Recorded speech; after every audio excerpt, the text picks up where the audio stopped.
नमस्कार मित्रांनो, आज आपण लिनियर इक्वेशनचा पार्ट 2 व्हिडिओ बघू। याचा पार्ट 1 व्हिडिओमध्ये आपण बेसिक कव्हर केलेला आहे, त्याच्यामधून तुम्हाला एडिशन, सबट्रॅक्शन, मल्टिप्लिकेशन, डिव्हिजनचे कॉन्सेप्ट क्लिअर होईल। आज आपण बघू लिनियर इक्वेशन कोणाला म्हणतात। ऍक्च्युअली या चॅप्टरचं नाव काय आहे? Linear equation in two variable. सगळ्यात पहिले लिनियर कोणाला म्हणू आपण? लिनियर म्हणजे कोणताही व्हेरिएबल म्हणजे x हा व्हेरिएबल आहे, y हा व्हेरिएबल आहे, a व्हेरिएबल आहे, b व्हेरिएबल आहे, m व्हेरिएबल आहे आणि n पण व्हेरिएबल आहे। म्हणजे a पासून तर z पर्यंत जे पण अल्फाबेट्स आहेत ते सगळे काय आपण व्हेरिएबल म्हणू शकतो। तर या व्हेरिएबलचा पॉवर काय आहे? 1, याचा पॉवर 1, याचा पॉवर 1, याचा पॉवर 1, या सगळ्या व्हेरिएबलचा पॉवर काय आहे? 1। ज्या पण व्हेरिएबलचा पॉवर 1 असतो त्याला आपण लिनियर म्हणतो। जसं x + 1 अगर मी म्हटलं x + 1 = 0 तर हा काय झाला? लिनियर। y + 2 = 0 हा काय झाला? लिनियर। का बरं? x चा पॉवर काय आहे? 1, y चा पॉवर काय आहे? 1, म्हणून यांना आपण लिनियर इक्वेशन म्हणू शकतो। त्याच प्रकारे समजा अगर मी x² + 2x + 3 असं म्हटलं तर त्या हायेस्ट पॉवर काय आहे? x चा 2, म्हणून याला क्वाड्रॅटिक इक्वेशन म्हणतात। जसं आता मी म्हटलं y² + 3 = 0 तर हायेस्ट पॉवर काय y चा 2, म्हणून याला क्वाड्रॅटिक म्हणतात। तर आता आपल्याला क्वाड्रॅटिक बद्दल डिटेल नाही घ्यायचे, पण आपल्याला माहिती पाहिजे की याला लिनियर का बरं म्हटलंय? लिनियर पेक्षा बाकी काही पण असतं तर याला क्वाड्रॅटिक म्हणतात। तसंच x³ + x² + x + 3 = 0 याला म्हणतात क्यूबिक इक्वेशन। कारण की x चा हायेस्ट पॉवर काय आहे? 3। तर आपण लिनियर बद्दल बोलू। लिनियर म्हणजे आपल्याला एक कॉन्सेप्ट क्लिअर झालेला आहे की कोणत्याही व्हेरिएबलचा पॉवर 1 असायला पाहिजे। म्हणजे आपण त्याला लिनियर असं म्हणू शकतो। तर लिनियर इक्वेशन आपल्याला समजलं की सगळ्यात पहिले लिनियर इक्वेशन कोणाला म्हणू आपण? पहिल्या पॉइंट मध्ये म्हणू की व्हेरिएबलचा पॉवर 1 असला पाहिजे। व्हेरिएबलचा पॉवर 1 असला पाहिजे म्हणजे त्याला आपण लिनियर म्हणू। आता linear equation in two variable, दुसरा पॉइंट काय म्हणतो की 2 व्हेरिएबल असलेच पाहिजे। आता याचं एक्झाम्पल बघू। जसं आता मी लिहितो x + y = 2। 2 व्हेरिएबल आहे का? आहे। 2 व्हेरिएबल आहे का? आहे। दोघांचा पॉवर 1 आहे का? ते पण आहे। म्हणजे 2 व्हेरिएबल आहे, दोघांचा पॉवर 1 आहे, म्हणून यांना आपण काय म्हणू? Linear equation in two variable. आता हा एकच इक्वेशन दिलेला आहे। तुम्हाला जर 2 व्हेरिएबल दिले आहे म्हणजे हे 2 अननोन आहे। 2 अननोन असले तर 2 इक्वेशन असलेच पाहिजे। म्हणजे याच्यासोबत अजून एक इक्वेशन असलं पाहिजे x + y = 4। कोणतं इक्वेशन राहू शकते? अगर तुमच्याकडे 2 व्हेरिएबल आहे, आपल्याला याच्यात काय फाइंड करायचं असते? याच्यात आपल्याला फाइंड करायचं असते x आणि y ची व्हॅल्यू। अगर 2 व्हेरिएबल आहे तर 2 इक्वेशन असलेच पाहिजे। 2 व्हेरिएबल आहे तर 2 इक्वेशन असलेच पाहिजे, तेव्हाच आपण त्याला सॉल्व्ह करून x आणि y ची व्हॅल्यू काढू शकतो। Standard form of linear equation हा स्टँडर्ड फॉर्म आहे। a1x + b1y = c1, a2x + b2y = c2 हा काय आहे? स्टँडर्ड फॉर्म आहे लिनियर इक्वेशनचा। काही ठिकाणी असं पण लिहिलं असते a1x + b1y + c1 = 0, a2x + b2y + c2 = 0। तर याला आपल्याला या फॉर्मॅट मध्ये आणावं लागेल। तर कसं आणणार आपण याला? a1x + b1y असंच राहू देऊ। हा जो +c1 आहे नेहमी लक्षात द्या, +c1 = च्या तिकडे गेला तर काय होईल? -c1। कारण की प्लस वस्तू = च्या तिकडे जाते तर काय होते? मायनस, आणि अगर मायनस असतं तर = च्या तिकडे जाऊन काय झालं असतं? प्लस। म्हणून हा पण काय होते? a2x + b2y = -c2। आता हा झाला standard form of linear equation. हा काय झाला? स्टँडर्ड फॉर्म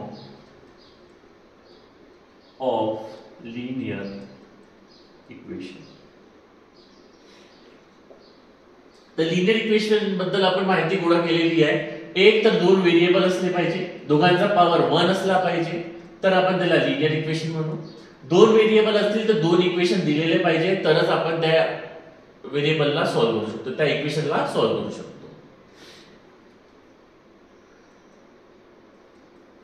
समोर बघू आपण की लिनियर इक्वेशन सॉल्व्ह करायच्या मेथड काय आहे.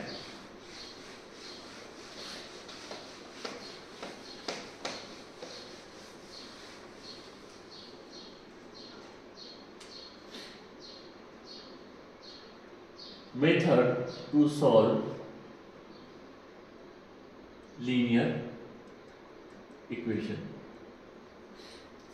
पहला मेथड है एलिमिनेशन मेथड. Elimination method. दूसरा आहे आपल्याकडे ग्राफिकल मेथड. Graphical method. तीसरा आपल्याकडे क्रॅमर्स रूल. Cramer's rule. अशा तीन मेथड आहेत ज्याच्या मदतीने आपण linear equation in two variable solve करू शकतो. आपल्याला दोन इक्वेशन दिले असतात आणि दोन अननोन असतात, म्हणजे दोन व्हेरिएबल जे असतात त्यांची व्हॅल्यू आपल्याला काढायची असते. ते सॉल्व्ह करण्यासाठी आपल्याकडे तीन मेथड आहे, एलिमिनेशन, ग्राफिकल मेथड आणि क्रॅमर्स रूल. तर आज आपण बघू एलिमिनेशन मेथड. आज आपण बघू एलिमिनेशन मेथड. एलिमिनेशन मेथड हे जे नाव आहे ते स्वतःच काय सांगते की कोणाला तरी एलिमिनेट करायचं. एलिमिनेशन मेथड हे स्वतः नाव काय सांगते की कोणाला तरी एलिमिनेट करा. आपल्याकडे दोन व्हेरिएबल आहे x आणि y, तर x आणि y मधून कोणाला तरी तुम्हाला एलिमिनेट करावं लागेल. आता कसं करायचं मी त्या दिवशी तुम्हाला बेसिक व्हिडिओ मध्ये सांगितलं. जेव्हा आपण ऍडिशन करतो तर +1 आणि -1 अशा वस्तू आहेत. जेव्हा या दोघांना ऍडिशन करू तर आन्सर काय येईल 0. अगर +1 आणि -1 या दोघांची मी ऍडिशन करेल तर काय येईल आन्सर 0. तर जेव्हा आपल्याला इक्वेशन दिलं राहील त्याच्यामध्ये प्लस आणि मायनस असं आपल्याला दिसलं तर आपण त्याच्यात काय करू, ऍडिशन इक्वेशन 1 आणि ऍडिशन इक्वेशन 2. आता मी एक्झाम्पल मध्ये बघतो. जसं इथे x + y = 5 लिहिलंय आणि इथे लिहिलं मी x - y = 6. 6 च्या ऐवजी आपण 5 घेऊ. ठीक आहे. काय केलं मी x + y = 5 लिहिलं आणि x - y = 5 लिहिलं. काय दिसत आहे y चा इथे काय पाहायचं, y चा कोएफिशिएंट काय आहे प्लस, इथे y चा कोएफिशिएंट काय आहे मायनस. तुम्हाला y च्या कोएफिशिएंट सोबत प्लस आणि y च्या कोएफिशिएंट सोबत मायनस दिसला तसं समजून जायचं की आपल्याला ऍडिशन करायची आहे. आपल्याला काय करायची आहे, ऍडिशन करायची आहे. आणि तुम्हाला माहिती आहे +1 - 1 काय होते 0. म्हणून मी काय म्हणतो याला इक्वेशन 1 म्हणतो, याला इक्वेशन 2 म्हणतो. आणि इथे खाली लिही ऍडिंग इक्वेशन 1 and 2. परत इक्वेशन लिही x + y = 5 आणि x - y = 5. मी काय करत आहे, ऍडिशन करत आहे. मी काय करत आहे, ऍडिशन. डोक्यात सांगत चला मी काय करत आहे, ऍडिशन करत आहे. x + x ऍडिशन करत आहे. x + x काय होते, मी बेसिक व्हिडिओ मध्ये सांगितलं x + x काय होईल 2x होईल. आणि +y - y काय होईल, कॅन्सल होईल. +y - y हे दोघे एकमेकांना कॅन्सल करतील. तर +y - y एकमेकांना कॅन्सल करतील. 5 + 5 काय होईल 10. 5 + 5 10. आता मला कोणाची व्हॅल्यू पाहिजे असते, x ची व्हॅल्यू पाहिजे असते. हा 2x सोबत काय आहे मल्टिप्लिकेशन मध्ये, तर इक्वल टू च्या तिकडे काय होईल डिव्हिजन मध्ये. म्हणजे माझ्याकडे व्हॅल्यू आहे 2x = 10. मला x ची व्हॅल्यू पाहिजे तर हा 2 10 ला डिवाइड करेल, कारण की इक्वल टू च्या तिकडे जाताना काय होईल तो डिव्हिजन मध्ये जाईल. हा 2 इक्वल टू च्या तिकडे जाताना डिव्हिजन मध्ये जाईल. 2 1 = 2, 2 5 = 10. तर x ची व्हॅल्यू किती झाली 5. x ची व्हॅल्यू काय झाली 5. आता ही x ची व्हॅल्यू तुम्ही इक्वेशन 1 मध्ये टाका किंवा इक्वेशन 2 मध्ये टाका, तुम्हाला y ची व्हॅल्यू मिळेल. तर पुट x = 5 इन इक्वेशन 1. मी जर इक्वेशन 1 मध्ये टाकतोय तर x + y = 5 आहे. मी x ची व्हॅल्यू 5 घेतली +y = 5. हा +5 इक्वल टू च्या तिकडे जाईल तर काय होईल -5. +5 इक्वल टू च्या तिकडे जाईल तर काय होईल -5. 5 - 5 होऊन जाईल. 5 - 5 काय होतं 0. तर y ची व्हॅल्यू काय भेटली मला 0. y ची व्हॅल्यू काय भेटली मला 0. तर आपण याच्यात काय बघितलं, सगळ्यात पहिले y चा कोएफिशियंट बघायचा. इथे काय होता प्लस, इथे काय होता मायनस. जसं आपल्याला प्लस आणि मायनस दिसलं तर आपल्याला काय रूल चालवायचा आहे, ऍडिशन. प्लस आणि मायनस दिसलं तर काय चालवायचं आहे, ऍडिशन. तसंच मायनस आणि मायनस अगर आपल्याला दिसलं तर आपल्याला याच्यामध्ये सबट्रॅक्शन चालवायचं आहे. y च्या सोबत आपल्याला अगर मायनस मायनस दिसलं तर सबट्रॅक्शन, आणि अगर प्लस प्लस दिसलं तरी पण सबट्रॅक्शन. एकच पद्धत शिकवतोय मी. y ला बघायचं, प्लस आणि मायनस दिसलं तर ऍडिशन करायचं, प्लस प्लस दिसलं तर सबट्रॅक्शन करायचं, मायनस मायनस दिसलं तरी सबट्रॅक्शन करायचं. हे लक्षात ठेवायचं. लिहून घ्या.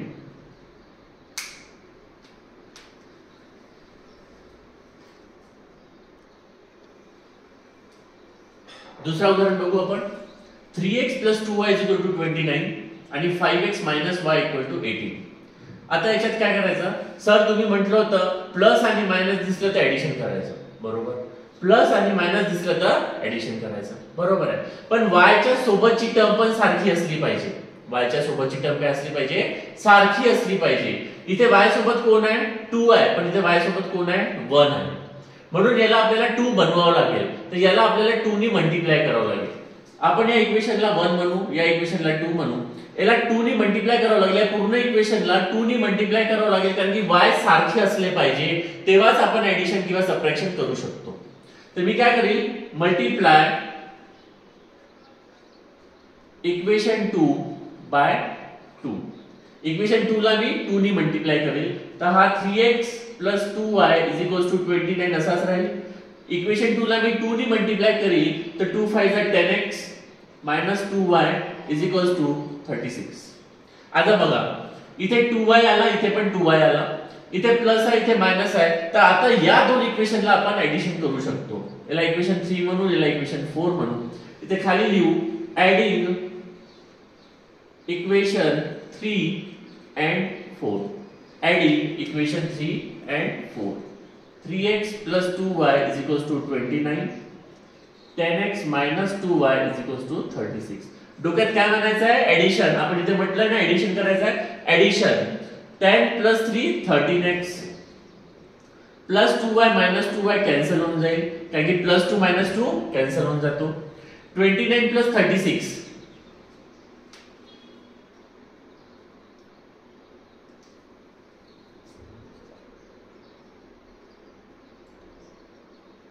65. 29 + 36 65, बरोबर. तर आता मला x ची व्हॅल्यू काढायची आहे. तर x ला मल्टिप्लाय काय 13 इक्वल टू च्या तिकडे काय जाईल तो डिव्हिजनला. तर x = 65 डिवाइड बाय 13. 13 एकम 13, 13 म्हणजे 65. तर x = किती झाला 5. x = किती झाला 5. आता ही x ची व्हॅल्यू तुम्ही इक्वेशन 1 मध्ये टाका किंवा इक्वेशन 2 मध्ये टाका, कोणत्याही इक्वेशन मध्ये टाकलं तरी तुम्हाला y ची व्हॅल्यू काढता येते. मी काय करतोय, पुट x = 5 इन इक्वेशन 1. तर 3x + 2y = 29 आहे. x ची व्हॅल्यू 5, तर 3 × 5 + 2 × y = 29. 3 5 = 15 + 2y = 29. हा +15 इक्वल टू च्या तिकडे जाईल तर -15 होऊन जाईल. +15 इक्वल टू च्या तिकडे जाईल तर -15 होऊन जाईल. 9 मधून 5 गेले 4, 2 मधून 1 गेला 1, म्हणजे 14. हा 2y च्या मल्टिप्लिकेशन मध्ये आहे, तर तिकडे जाऊन डिव्हिजनला जाईल. तर y = 14 डिवाइड बाय 2. 2 1 = 2, 2 7 = 14. तर y = 7. तर आपल्याला x ची व्हॅल्यू भेटली 5, y ची व्हॅल्यू भेटली 7. आता हे उत्तर आपलं बरोबर आहे की नाही आहे त्याच्यासाठी आपण एक टू चेक असा एक आपण करू शकतो की आपलं उत्तर बरोबर आहे की नाही हे आपण स्वतःच चेक करू शकतो. आपलं हे x ची व्हॅल्यू 5 आणि y ची व्हॅल्यू 7 बरोबर आहे की नाही हे आपण स्वतः चेक करू शकतो. एका मिनिटात चेक होतो. हे दोन्ही इक्वेशन आहे, या दोन्ही इक्वेशन मध्ये x ची व्हॅल्यू ठेवून पाहायची, y ची व्हॅल्यू ठेवून बघायची आणि 29 येते का बघायचं. काय करायचं, 3x + 2y = किती आहे 29. x ची व्हॅल्यू किती ठेवायची आहे 5, y ची व्हॅल्यू 7 = 29 यायला पाहिजे. 3 5 = 15, 2 7 = 14 = 29. हे किती आहे 29 झालं इक्वल टू 29, म्हणजे आपलं उत्तर बरोबर आहे. एकाच इक्वेशन मध्ये ठेवून नाही बघायची, दुसऱ्या इक्वेशन मध्ये पण ठेवून बघायची. 5x - y is equals to 18. तो 5x ची व्हॅल्यू होती 5 मायनस y ची व्हॅल्यू होती 7 इक्वल टू 18. 5 5 जा 25 minus 7 equal to 18. 25 minus 7 18 equal to 18. हे पण बरोबर आहे. म्हणजे आपली x ची व्हॅल्यू 5 आणि y ची व्हॅल्यू 7 हे बरोबर उत्तर आहे. कसं माहित पडलं? ही जी व्हॅल्यू येते x आणि y ची दिलेल्या इक्वेशन मध्ये ठेवून बघायचं. अगर हे इक्विलिटी होल्ड झाली तर समजून जायचं आपलं उत्तर बरोबर आहे.